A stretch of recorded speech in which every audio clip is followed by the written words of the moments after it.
Embarrassed, ashamed, scared. A few words people have used to describe their feelings about having a mental illness. It's estimated that nearly 1 in 5 U.S. adults is living with a mental illness. Still, stigma persists, making it hard for those suffering to speak openly or get help. Hello, my name is Daniel DeFava Jr. I have struggled with depression and suicidal thoughts for most of my life. I've been living with mental illness since the age of 26 when I was diagnosed with type 1 bipolar disorder. I've struggled with depression, anxiety, PTSD, and self-harm for about 7 years. Anxiety and depression for as long as I can remember. There is that stigma, and it's something you don't talk about. What helped me there was to realize that I wasn't alone in this. I realized that outside there were others who had been through similar things. When I read their stories online through blogs, I was inspired. I think it's crucial that everybody who is willing and feels comfortable with it come forward and speak about it freely. And if you can tell just one person that they're not alone, it's so worth it. All of our stories have the ability to help someone else if we're willing to share them. The thing that makes me feel so much better in my struggle is someone else saying, yeah, same here. Today, healthcare is about empowering people to take control of their health. Whether creating a fitness routine, choosing the right procedures and medications, or adhering to treatment for a chronic condition. Capital Blue Cross, dedicated to underwriting transforming health for the good health of the community. Capital Blue Cross. Live fearless. WellSpan Health, helping patients reach their health goals through a coordinated system of physicians, hospitals, and convenient healthcare services in communities across central Pennsylvania. Learn more at wellspan.org. WellSpan Health, for the journey that is life. Support also comes from viewers like you. Thank you.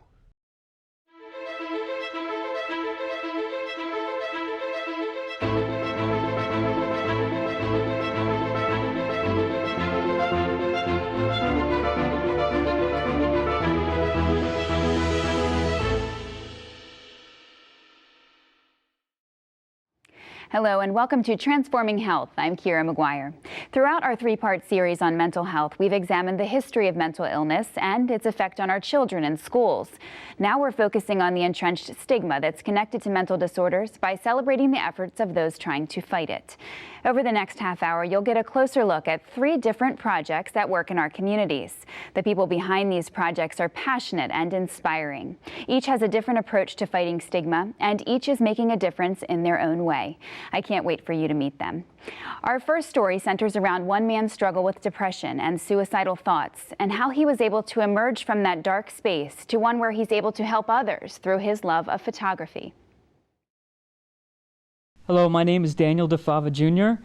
and I have struggled with depression and suicidal thoughts for most of my life. I was born with growth hormone deficiency, so my body doesn't produce the hormones that everybody else has to gain the weight, the muscle. So I'm smaller than most people, and that caused a lot of bullying and things like that. And I also I have epilepsy, so seizures and convulsions. So people saw that and weren't nice because of that. So that was probably the start of it all. Loneliness. The feelings were mainly loneliness and a feeling of being kind of lost. I'm Blaine, and I've struggled with anxiety and depression for as long as I can remember. It started so young. I just kind of thought I was more sensitive than everybody else. At least that's what everybody else chalked it up to. For no reason at all, I would get really sad. Hi, my name's Alex, and I've struggled with depression, anxiety, PTSD, and self-harm for about 7 years. Once my parents got divorced, I realized I was very depressed because of it, and I blamed myself fully. I never wanted to leave my bed. I hardly ever ate. I was just super sad all the time, and I never felt joy in anything. And I just felt like I was a downer towards everybody. I would cut myself using a razor. I say a lot of times it's like carrying a lead blanket around. It's very nebulous. You can't put it in a box. Can't define it. So I think it's different for everybody too. I felt that I had nothing else, therefore I'm not going to lose what little I had left by going to a mental health facility and saying, I'm sick, I'm mentally unstable, because I had nothing else in my mind. All I had was my pride. That was, I'll be a total loser in my mind at that point, if it makes any sense. Our society is just bathed in stigma, isn't it? About everything. It was total stigma that led me to think I was a failure by going into a mental health facility. In college, I kind of started, Googling the terms and how to know if you're struggling with it, because there is that stigma, and it's something you don't talk about, or at least we didn't back then. It definitely stunted my ability to get help. I could have been seeing someone, I could have been on medication much sooner than my early to mid-20s. From suicide ideation when I was 13 all the way up, there were definite red flags and points that if it weren't such a bad thing to talk about, it would have been so much easier. There was about 5 times that I came to the conclusion that I needed to end my life. I was crying out for help, quote unquote, all along. But during that time where I was attempting, I texted my mother and actually my epilepsy doctor, and they got in contact with the local police, and they came and took me to the mental health facility. What helped me there was to realize that I wasn't alone in this. I was put on some medication, and after a little bit, that really helped balance me out and helped me open my eyes a little bit. And with that and some counseling, I was really able to turn my life around. About 2 years out of college, I sought help. It's been about 4 years. It's easier. I feel more myself. I feel freer to express myself and to be honest with those around me. I no longer feel like I have to push aside this part of me that can be inconvenient at times. It's more so learning how to roll with it and to let myself feel those things because it's natural, it's normal. I absolutely love my life today. It couldn't get more perfect. I mean, I have a baby now, and he's everything, and he really helped me and saved me. Sorry. He's amazing. I love him with everything, and he really did save me. Like when I say my baby saved my life, that's honestly true. I'm just so proud of how far I've come. I am in disbelief that I felt that way. Life today is awesome. I am so confident in myself that I'm able to go out and help others. I wanted to take photography and my desire to help those with mental illness and put them together to create something I didn't know at that point what it was.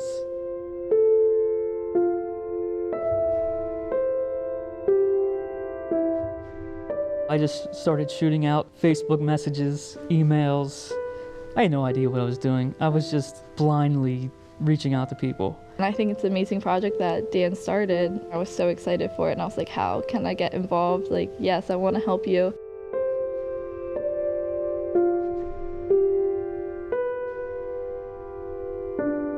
I never wanted to sugarcoat anything. And the project is amazing. Seeing my picture, I was like, that's me, that's my story, like that's weird. I like it. It's kind of like taking it back. We are the people who are stigmatized. I felt like weight lifted off my shoulders, that I wasn't hiding anything anymore. My story was out there for anybody and everybody. And it felt cool to not have my skeletons hiding in my closet. Like, this is who I am, and it's cool to have everybody see it. In this series, you kind of get to see the spotlight on people who would normally shrink from it. And through the photos, it's pretty evident that the moment that camera is on them, they just kind of flourish. and feel seen and feel validated. A lot of them are just relieved to get that weight off their shoulders, and when they see the picture, they're revealing things that some of them are revealing things that they've had down inside of them for years. My life has changed so much because of these people. We are all close friends now, almost like a community. The reaction to the exhibit has definitely been positive for those who struggle and for those who do not. It's so simple. Why can't we not just be nice to one another? And that sounds so cliche, but if someone's down or someone's feeling bad about themselves, why can't we just go, hey, it's gonna be all right, man. Just be there for one another. I hope to see the project continue to blossom. As of now, I would like to do 10 people a year. I can't stop with it now. It's who I am and what I do. If you'd like to learn more about Stigma People, how you can view the exhibit or participate, you can head to stigmapeople.com. Our next story focuses on a pediatrician who worries teenagers are not being screened for depression often enough. She's wondering if a universal school-based screening could reduce stigma for young people. There's absolutely a stigma. There are definitely the kids where you're really depressed and the parents will say to you, well, that's not an issue in our family. I think she can pull herself out of this. But you see them over and over and she's not pulling herself out of it, and it's there.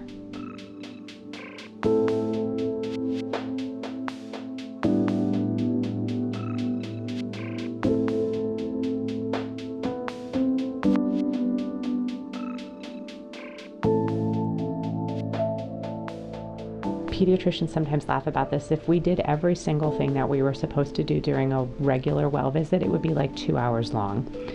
But you typically have 30 minutes, so you're going to pick and choose a little bit the things that you feel like are most relevant.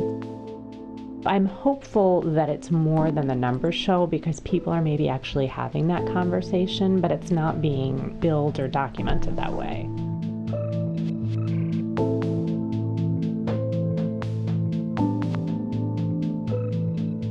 I had previously worked with schools through some of my other work related to adolescent hearing screens, and it seemed a natural progression that we would start to look beyond just physical health screenings in schools and consider mental health related screenings.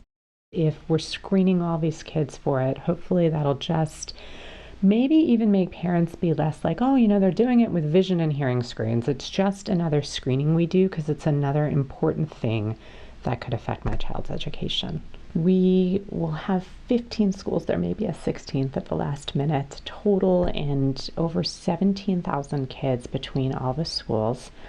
There is an opt-out form sent home to every single student in these high schools that we're working with in advance to let them know the school's partnered with Penn State on this effort to do a better job at identifying mental illness, that the kids are getting a mood screener. We are using the Patient Health Questionnaire to do the screenings, the Patient Health Questionnaire 9, which I picked for a variety of reasons, but very simply it is brief. It takes the kids less than 2 minutes to fill out. I imagine we will pick up more cases who screen positive. What I hope really happens is that we're able to get the kids who really need treatment into treatment.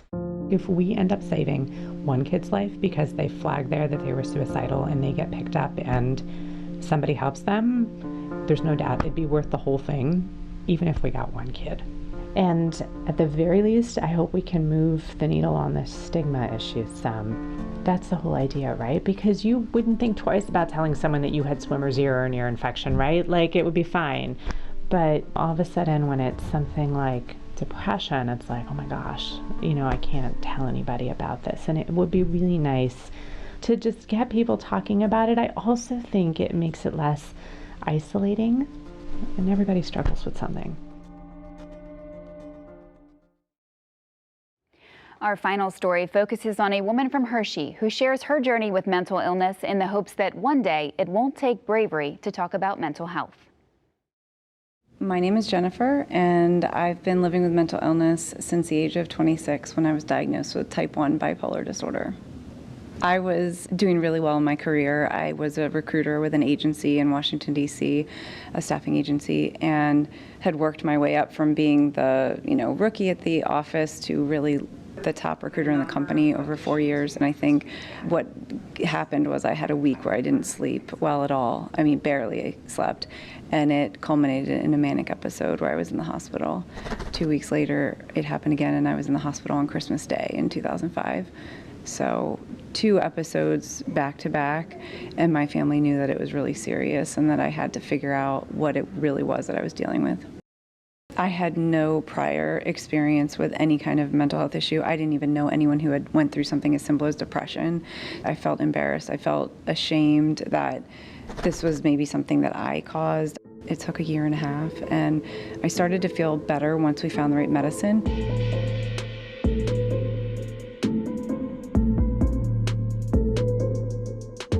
After that, it was finding stories from other people who had made it out of a similar struggle, very similar stories. And when I read their stories online through blogs, I was inspired. I didn't feel alone anymore.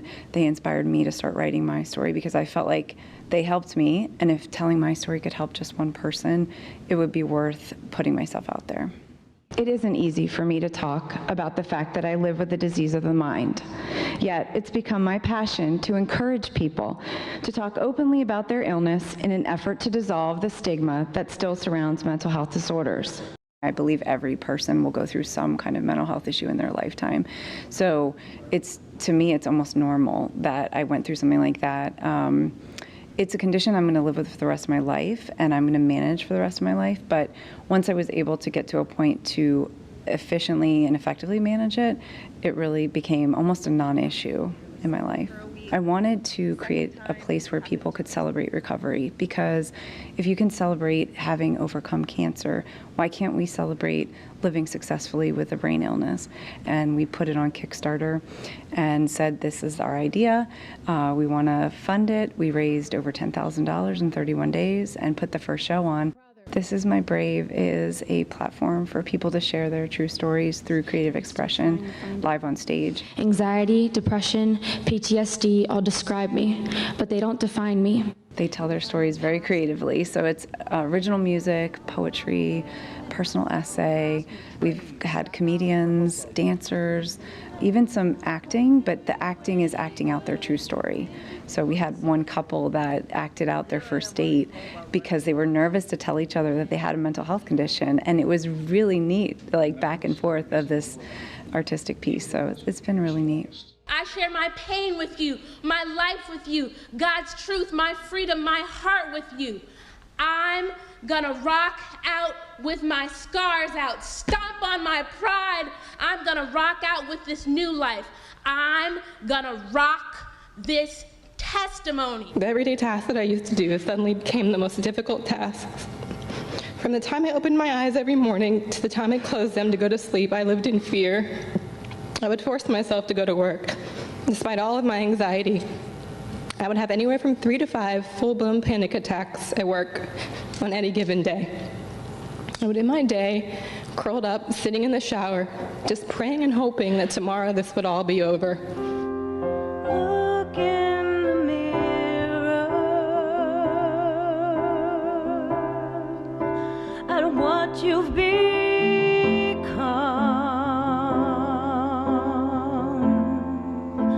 Well, don't let it scare you, 'cause you're not yet done.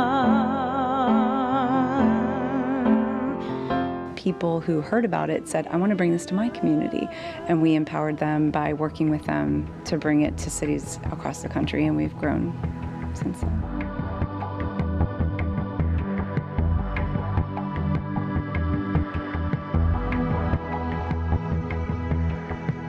Some of the most amazing reactions have been from audience members. Like we get testimonials after the show, and some of the quotes are things like, "I never realized I dealt with anxiety and depression until sitting in the audience and hearing these stories, and I'm going to go and find a therapist." Like that is the ideal response. We want people to know that they're not alone. We want them to know that it's normal to go through these issues and that there's help out there.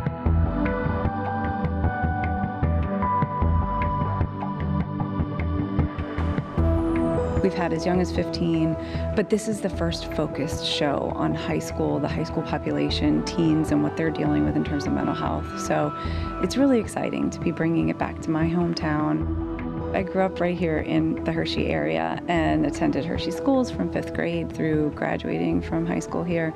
And there's a special place in my heart for this town. That she would give back to her community, that she would care enough to come back and give back in this way, I think speaks volumes. I couldn't be more thrilled about being part of This Is My Brave High School edition, because I think this is gonna, just tear that curtain down a little bit, and the courage that it will take for those students to get on that stage and be brave like that.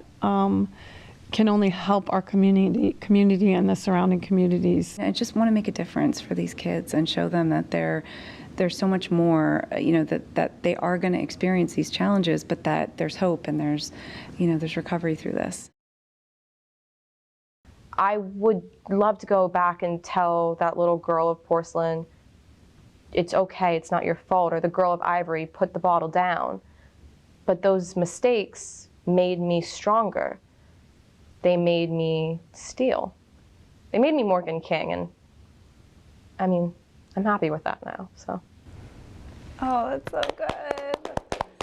I can't believe you memorized it, but that's your story. You know your story, awesome. And it was beautiful. And you are enough, Morgan King. You are enough. Hi, my name is Morgan King, and I struggle with depression. Probably in 5th grade, just after going through a lot of bullying, I realized this isn't how you're supposed to feel. There's a difference between sadness and, oh, this isn't just sadness, this is not wanting to move, get up, eat. And I realized I needed help. It started with the little things, that figuring out that the stigma against this, it didn't mean I should prevent myself from getting help. It was reaching out to a therapist, meeting new people, getting off my butt and going to the gym, eating right. Just taking those little steps, not only better myself, but figure out a way to feel better every day. I decided to audition for This Is My Brave because I just want to help people. I know that's a really, naive thing to say, but it's true. I realized that, this is necessary. This is what we need today. We need to show people that it's okay to not be okay. They've been so impressive. I mean, just what they're willing to share, and you can really tell that they want to make a difference, that mental health is important to them, that they're willing to stand up in front of their peers. So for these kids to show their bravery this way is amazing.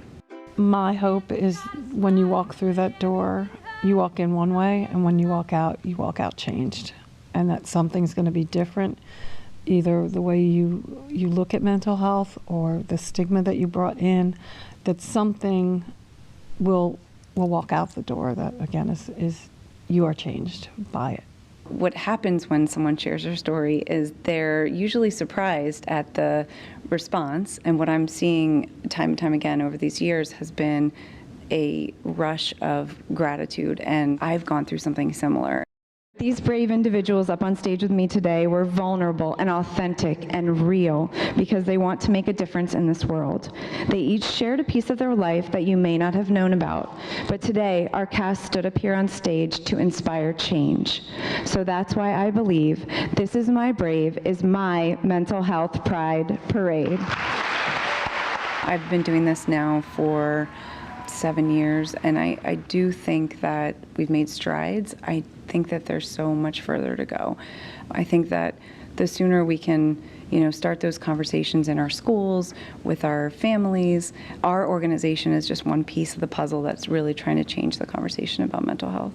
One day, hopefully, we'll live in a world where we don't have to call it brave for talking openly about mental illness, that we'll simply call it talking. If you'd like to learn more about This Is My Brave or the High School Edition pilot program in Hershey, you can go to thisismybrave.org. I'd like to thank all of our guests for sharing their stories so openly and honestly, and you for joining us for this important conversation. If you or someone you know is in need of help, contact the National Suicide Prevention Lifeline at 1-800-273-8255. Please join us next time as we continue to share stories and transform health. I'm Kira McGuire. Thanks for watching. Today, healthcare is about empowering people to take control of their health. Whether creating a fitness routine, choosing the right procedures and medications, or adhering to treatment for a chronic condition. Capital Blue Cross, dedicated to underwriting transforming health for the good health of the community. Capital Blue Cross. Live fearless. WellSpan Health, helping patients reach their health goals through a coordinated system of physicians, hospitals, and convenient healthcare services in communities across central Pennsylvania. Learn more at wellspan.org. WellSpan Health, for the journey that is life. Support also comes from viewers like you. Thank you.